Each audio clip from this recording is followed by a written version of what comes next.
Баршаларыңызға қайырлы күн. Менің каналыма қош келіпсіздер. Бүгін сіздермен өте керемет, жұмсақ болып шығатын, құрамы өте қолжетімді күлше нандар дайындайтын боламыз. Сіздер де міндетті түрде жасап көріңіздер. Бізге ең алдымен жылы сүт қажет. Және де жылы су. Ыстық болмауы қажет. Содан кейін тұзымызды салып, жақсылап араластырып алатын боламыз. Және де бізге құрғақ ашытқы қажет. Ашытқымызды салып, тағы да барлығын жақсылап араластырып алатын боламыз. Сүт суыңыз ыстық болса, суытып салыңыздар, әйтпесе дрожждарыңыз пісіп кетеді. Содан кейін жақсы көтерілмей қалады. Барлығын толықта жақсылап араластырып алдық. Енді құм шекер салатын боламыз. Құм шекерімізді жақсылап араластырып, ерігенше араластыратын боласыздар. Толық рецепті описание бөліміне жазып қалдырамын. Осы рецептпен 10-12 штук нан шығады. Жақсылап араластырып алдық. Енді бізге ұн қажет. Ұнды рецепттен көп салмайсыздар, мөлшерден көп. Осылай ұнымызды салып алдық. Енді қолымызбен жақсылап араластырып, жұмсақ қамыр елейтін боламыз. Осылай ұнды аз-аздан салып, осылай кішкене жартылай елеп болғаннан кейін бетіне сұйық май құйып, тағы да жақсылап араластырып алатын боламыз. Біздің қамырымыз сонда толық дайын болады. Осылай жақсылап бір-біріне біріктіріп аласыздар.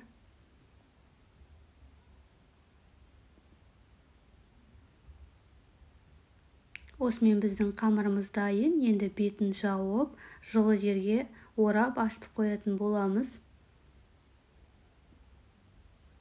Қамырымыз осылай көтеріліп, жақсылап дайын болды. Енді осылай қатты баспай, видеода көрсетілгенде жасап шығасыздар. Егер сіздер қонақ күткенге немесе әдемі қылып жасағыларыңыз келсе, арнайы таразымен барлығын 100 граммнан бөліп жасасаңыздар, барлығы бірдей өте әдемі болып шығады.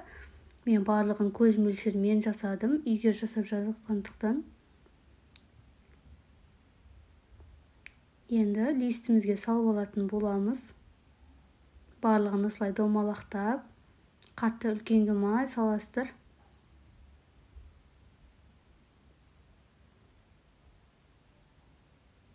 Осылай барлығын дайындап, противенге салып алдық. Енді қолымызды сулап, осылай ортасын қаттырақ басып шығасыздар.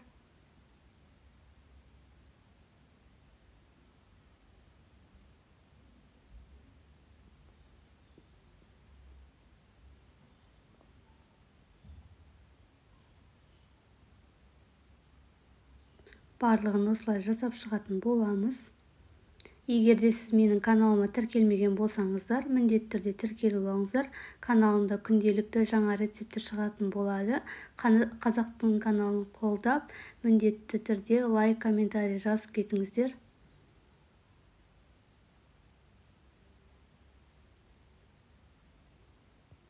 Енді екінші листіміздегі нанымызды дәл осылай қайталап шығатын боламыз.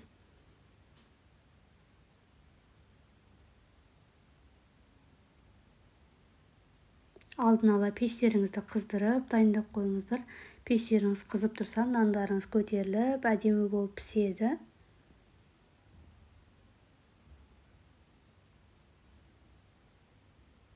Енді осындай арнайы затымызбен ортасын тағы да басып шығатын боламыз. Қамырға жабыспау үшін бұны да сулап алсаңыздар болады.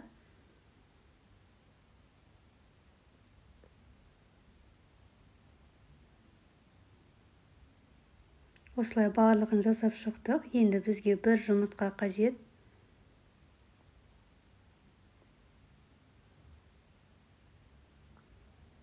Енді барлығына осылай жағып шығатын боламыз. Жұмыртқаның сары мен ағын.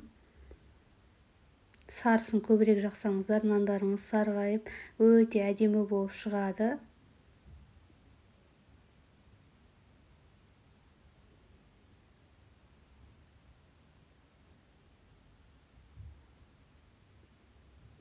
Енді бетіне өз қалауларыңыз бойынша кунжут және де седаны сепсеңіздер болады. Осылай ортасына әдемілеп сеуіп шығатын боламыз.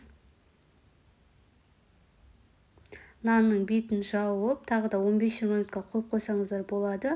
Одан да көтеріліп әдем болып шығады. Немесе бірден салсаңыздар да болады. Осымен біздің нанымыз дайын. Енді пешімізге салып пісіретін боламыз.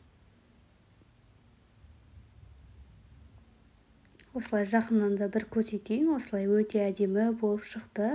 Қамырымыз жұмсақ болып шығады. Осылай барлығын бірден дайындап қойдым. Енді қызып тұрған пешке салып пісіріп аламыз. Біздің нандарымыз осылай өте әдемі болып шықты, жұмсақ болып. Сіздерге видео ұнаса лайк басып комментарий қалдырып кетіңіздер. Менің каналыма тіркелуді ұмытпаңыздар. Баршаларыңызға ас болсын.